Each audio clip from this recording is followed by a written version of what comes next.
Bien, recuerden bien que antes habíamos hablado de la neumonía que vive en la comunidad, ¿no?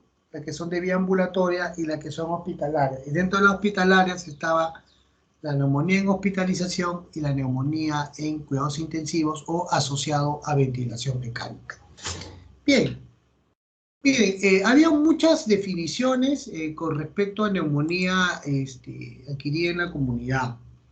Pero voy a regresar. Y eso era con respecto al tiempo, ¿no? Decían que esto puede ocurrir a las 48 horas o más posteriores al ingreso al hospital y excluye cualquier infección que se encuentre incubándose al momento del ingreso. O sea, un paciente que, por ejemplo, se hospitaliza por una celulitis o se hospitaliza por una fractura y pasadas las 48 horas y hace un cuadro respiratorio, era considerado como una neumonía adquirida en la comunidad.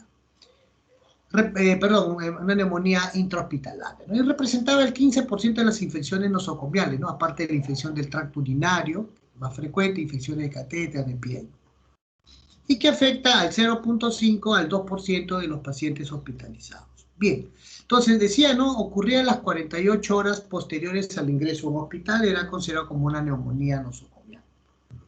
Y miren, ¿no? Tiene una incidencia de 6 a 20 veces mayor en los pacientes que estaban con tubo o colocación de cuerpos extraños, ¿no? Como son las zonas nasogástricas, ¿no? Aquel paciente que tiene un tubo o una traqueostomo. Ocurre hasta un 20% de los pacientes en ventilación mecánica, la neumonía asociada a ventilador, una alta mortalidad, y acá viene la pregunta del examen. ¿Cuál es el principal germen causante de neumonía nosocomial? Pseudomonas aeruginosa y Acinetobacter. Bien, ahí están los dos principales gérmenes temidos en aquellos pacientes que tienen neumonía nosocomial o intrahospitalaria.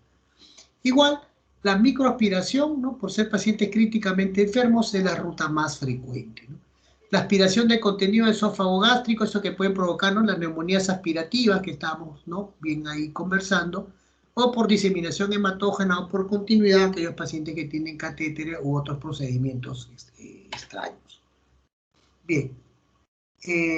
Bien, ¿quiénes son aquellos? Miren, los pacientes intubados definitivamente, factores relacionados con el paciente, aquel que tenga EPOC, diabetes, cáncer, VIH, también asociado importante a neumonías intrahospitalarias o nosocomiales, o factores relacionados con el control de infecciones, ¿no? El aseo, cambio de guantes, el manipuleo de los pacientes. Recuerden que muchas veces los pacientes se contaminan por el mismo médico que evaluando un paciente evalúa al otro y pasan los gérmenes y así como se propaga la infección en la hospitalización.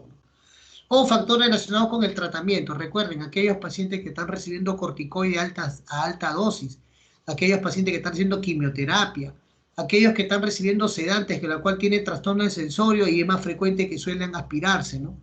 Bien, o aquellos que utilizan inhibidores de bomba de protones, ¿no? Que disminuyen el pH, pero aumentan el pH gástrico y favorecen la proliferación bacteriana. Bien, habíamos comentado que la neumonía intrahospitalaria o nosocomial es aquella que se produce 48 horas después de una hospitalización. Bien, eso es interesante para la definición, pero cuando uno buscaba gérmenes, es ahí, uno dice, los gérmenes más importantes que se producen en la neumonía intrahospitalaria o nosocomial son Pseudomonas y Acinetobacter. ¿Hay algún problema? No. ¿Quiénes le siguen? Estafilococo aureus o Enterobacteria. ¿Estamos de acuerdo? Yo creo que... Pero hace tiempo salió una clasificación muy interesante. Muy interesante porque se basaba en el tiempo y esta es pregunta de examen. Recuerden bien que había la famosa neumonía intrahospitalaria o nosocomial temprana y la tardía. Y la diferencia entre temprana y tardía era el punto de corte, que era de 5 días. Y que antes de los 5 días, aquel paciente, como decía la definición, a las 48 horas, ¿no? O sea, a los 2 días, o a los 3, o a los 4 días, el paciente presentaba una infección respiratoria. Los gérmenes eran los mismos que el de la comunidad. Streptococo neumonía, puede estar asociado a hemófilo, puede estar estafilococo, pero estos eran los gérmenes que uno tenía que tener presente cuando el paciente tenía una neumonía intrahospitalaria temprana. Y cuando era tardía, que el punto de corte más de 5 días, es ahí donde nosotros involucramos a estas bacterias que son pregunta de examen, ¿no? Pseudomonas, Acinetobacter, Estafilococo y Enterobacter. Entonces, muy interesante cuando ustedes tengan sus pacientes durante el internado, sepan definir y clasificar muy bien a sus pacientes cuando tienen neumonía temprana, cuando tienen neumonía tardía y si es que ha hecho su infección durante su periodo hospitalario. Bien, hay grupos que sí, y acá justo están las coberturas antibióticas que de repente se les va a preguntar. Por ejemplo, en la neumonía nosocomiales están clasificadas por grupo, de bajo riesgo de infección por gérmenes resistentes, ¿no? Característica, menos de 4 días en una unidad de cuidados intensivos o menor de 7 días en la hospitalización, sin factores de riesgo, sin colonización, es aquel que hablamos de la neumonía temprana. Los gérmenes, Streptococcus, Haemophilus, ¿no? Y los gérmenes y el tratamiento recomendado, ahí ustedes los están viendo, alpizumab, ceftriaxona, cefotaxima, fluoroquinolonas, ¿no? Pues en la moderna, levo, cipro, floxacino. Bien, ese es en el grupo 1 dentro de las neumonías tempranas, pero en el grupo 2 cambia la cosa. En el grupo 2 son de alto riesgo, las infecciones son más de 4 días, están más de 7 días en la UCI o en la hospitalización. El paciente puede tener otros datos, ¿no? Como ven ahí, factores de riesgo, colonización orofaringia. Bien, perfecto. ¿Cuáles son los genes? Los que nos hemos aprendido. Pseudomonas, Acinetobacter, Enterobacterias, Estafilococo. Y acá está el tratamiento recomendado. Los carbapenem, carbapenem, meropenem, cefipime, ceftazidima, entran a tallar las cefalosporinas de tercera antipseudomónicas, penicilinas, piperacina, tazobactam, quinolonas, glucopéptidos, como en este caso vancomicina, teicoplanina o linezolid, cuando enfrentamos estafilococo. Bien, si ustedes se dan cuenta, nada complejo, nada difícil. La neumonía es una de las patologías que ustedes tienen que dominar y sin embargo aquí, si ustedes se habrán dado cuenta, la cobertura antibiótica no es muy compleja, ustedes la pueden dominar. La que no deben dominarse y la que ustedes se están alejando mucho es de la clínica y de la evaluación clínica completa que deben hacerle a aquel paciente que tiene un cuadro de insuficiencia respiratoria. Bien, chicos, eso es todo, simple, práctico. Por favor, vuelvo a repetir, no olviden su semiología. No la olviden, esa es la clave para el diagnóstico de neumonía. No todo es un saturómetro que creo que les ha costado 100 soles y que todo el mundo tiene. No hay interno que no tenga esa tontería.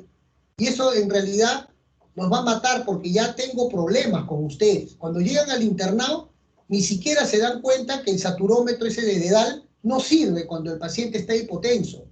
No sirve cuando el paciente tiene arritmias o está fibrilando y tiene un pulso filiforme. No sirve cuando tiene las uñas pintadas, ni siquiera se dan cuenta. No sirve cuando lo ponen al revés. Y miren la vergüenza que van a pasar durante el internado si por solamente guiarse de ese aparatito y olvidarse de su semiología, que es la que nunca les va a fallar durante toda su profesión. Muy bien, chicos, les agradezco. Yo creo que eso es todo. ¿Alguna pregunta hasta ahí? De lo contrario, damos por terminado y el día de mañana arrancamos con nuestro seminario de TV. Doctor, disculpe, una pregunta breve. Sí. Tenía entendido que para tratamiento de neumonía aspirativa, para anaerobios, como por ejemplo Prevotella melaninogénica, estaba también indicado la penicilina G sódica. Sí, le voy a comentar por qué no son prácticas. No son prácticas porque se necesitan altas concentraciones de penicilina, 4 millones, 6 millones, y cada frasquito viene de 500. Imagínate cuántos frascos vas a utilizar. Y aunque tú no lo creas, en la parte hospitalaria ya nadie la utiliza. Y si tú vas a pedir penicilina en farmacia, no vas a encontrar. Pero para Gracias, la parte doctor. teórica yo creo que no está mal. Bien, ¿alguna otra pregunta?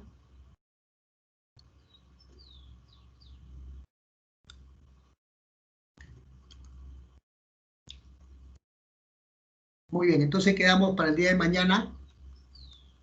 Los expositores, por favor, ya creo que les he dicho cómo queremos la presentación. El día de mañana, por favor, vamos a presentar 10 minutos cada presentación y 10 minutos de discusión.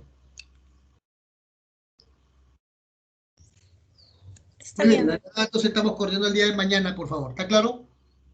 Correcto, doctor. El día de mañana también a la misma hora. Muy bien, quedamos chicos, quedamos. Un abrazo, cuídense.